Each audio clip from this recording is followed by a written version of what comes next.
स्वाभिमान नवरंगपुर तरफर प्रेस मीटे करुचु। स्वाभिमान नवरंगपुर है नवरंगपुर अनुष्ठान जी कि नारी सुरक्षा गरीब लोकों अधिकार लड़ाई करे, मौलिक अधिकार ये संस्था लड़ाई करे, स्पेसिफिकली नारी सुरक्षा लड़ाई करे। गत 3 दिन है घुंगरू मिश्र प्रति जो अन्याय होउची, सी जो न्याय पाई लड़ाई कर बार द्वारा सुंडी पिंडा होती से आम सपक्ष आज ये प्रेस कॉन्फ्रेंसटा करुचु। तथ्य सह जहाँ जहाँ तांकर मानस दास जी एक्यूज्ड अच्छी घुंगरू मिश्र एकुटिया शिकार होना, बहु लोक शिकार होती। तथ्य सहित आज आम पॉइंट टू पॉइंट आम प्रेस कॉन्फ्रेंसटा करुचु। Cases pending against Manas Ranjan Das, these are the cases pending against जो आहरी भी बहुत अच्छी। एति तथ्य आम लास्ट 2 दिन भितर आम संग्रह करूँ। एति केसेस गुड़ा ओपन अच्छी और पेंडिंग भी अच्छी, आ किसी भी पुलिस भी एक्शन नहीं ना।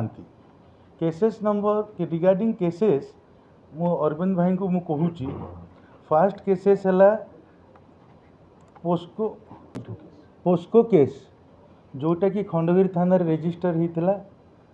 आर्म एक्ट भी लगी 2019 मसीह गोटे झील को टाणी घोषणा घोषणी कर से जो पोस्को एक्ट ना लगी एगेन्स्ट चार्जसीट 2022 बिना इन्वेस्टिगेशन चार्जसीट तेनाली आपण चिंता करूँ सेटिंग कौ भाया। सेकेंड है आपंकर भरतपुर रे गोटे रेप केस जोटा कि बोधे घुंगरू मिश्र, जोटा कि बर्तमान बहुचर्चित घुंगरू मिश्र केस बहुचर्चित एटा 2025।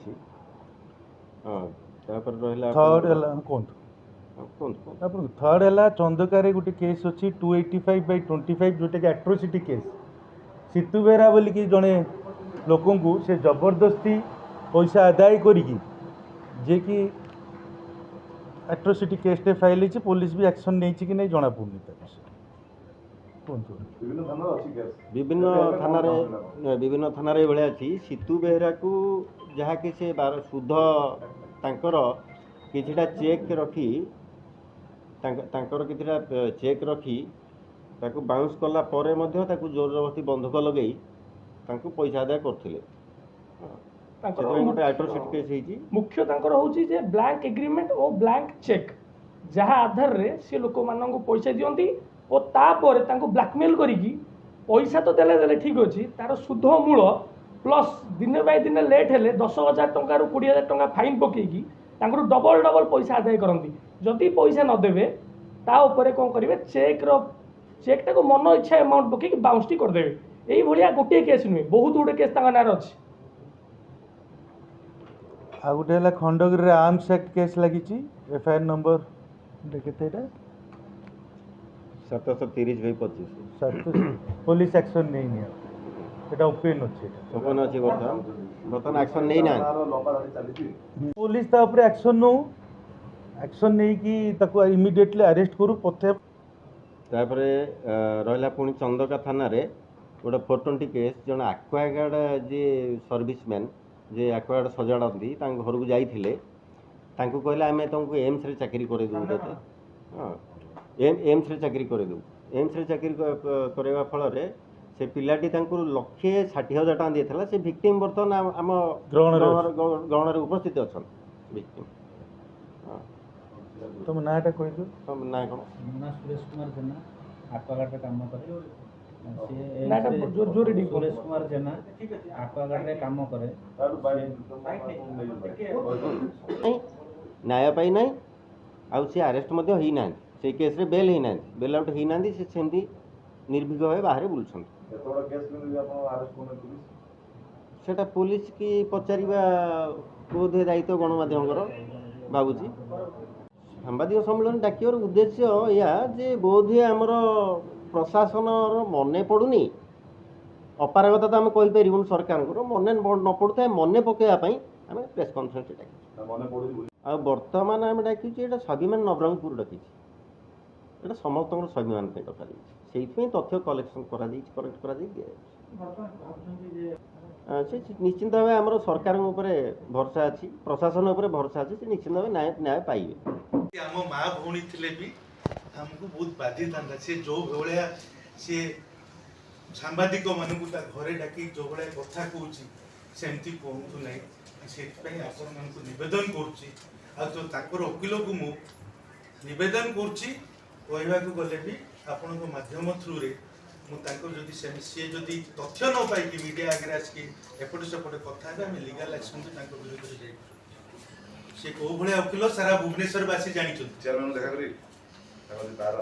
সেটা আমি দেখিব, আমি legally we are very strong, financially also we are very strong to be I am telling.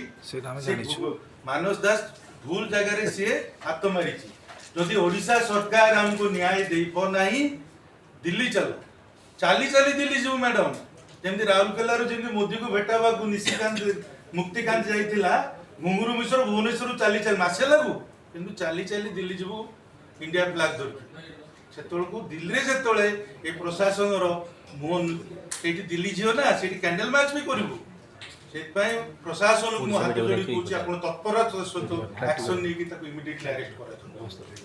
Gun licence immediately cancel କରାଯାଉ। ଗନ୍ ଲାଇସେନ୍ସ ତାକୁ ଇମିଡିଏଟଲି ଏତେ ଆର୍ମ ଆକ୍ଟ ଲାଗିଛି, ତା ଲାଇସେନ୍ସଟାକୁ ଆପଣ କ୍ୟାନସଲ କରୁନାହାନ୍ତି। ଆପଣ କୋଉ ଭଳିଆ ଫେଭର ନେଇଛନ୍ତି ତାଙ୍କଠୁ? ରିନ୍ୟୁ ମଧ୍ୟ ସେ କରୁଛନ୍ତି ଲାଇସେନ୍ସଟାକୁ ତାଙ୍କର 2023 ନା 24 ଯାଇ ଖଣ୍ଡପୀଠ ତାଙ୍କୁ ସେ ରିନ୍ୟୁ ମଧ୍ୟ କରୁଛନ୍ତି। ଆମେ ଯାହା ପାଇଁ ଡିସିପି ଅଫିସରେ ଯାଇକି ଡିସିପି ଙ୍କ ସାଥ ଦେଖା କରିକି ଆମେ ପ୍ରୋଭାଇଡ କରିଥିଲୁ ଯେ ଏଇ ବନ୍ଧୁକ ଲାଇସେନ୍ସ ଏଇ ନମ୍ବରରେ ସେ ବନ୍ଧୁକ ଧରିକି ଲୋକମାନଙ୍କୁ ଧମକଉଛନ୍ତି, ଡରଉଛନ୍ତି। ଅଥଚ ଡିସିପି ସାର୍ କହିଲେ ଫୋନ୍ କରିକି ନିଜେ କଥା ହେଲେ ଥାନା ସହିତ, କିନ୍ତୁ ସେମାନଙ୍କ କହିବା କଥା ଯେ ଆମେ ତାକୁ ଦେଖିବୁ ନେକ୍ସଟ, କିନ୍ତୁ ଏପର୍ଯ୍ୟନ୍ତ ବୋଧେ ପ୍ରାୟ 2 ମାସ ହେଇଗଲାଣି ଆମେ ଯିବାର, ଏପର୍ଯ୍ୟନ୍ତ କୌଣସି ନିଷ୍କର୍ଷ ବାହାରି ପାରିନି। ଯଦି ତଥାପି ମୁଖ୍ୟମନ୍ତ୍ରୀ ଜାଣିପାରି ନ ପାରିକି ସେ ୱେଷ୍ଟବେଙ୍ଗଲ ଯାଉଛନ୍ତି ପ୍ରଚାରରେ, ଆସାମ ଯାଉଛନ୍ତି ପ୍ରଚାରରେ, ତାହେଲେ ଆମେ ଦିଲ୍ଲୀ ଯିବୁ। ଦିଲ୍ଲୀରେ ଯଦି ଆମକୁ ନ୍ୟାୟ ନ ମିଳିଲା ଆତ୍ମହତ୍ୟା ଦେବୁ, ଆଉ ତ କିଛି ବାଟ ନାହିଁ ନା। ଧନ୍ୟବାଦ।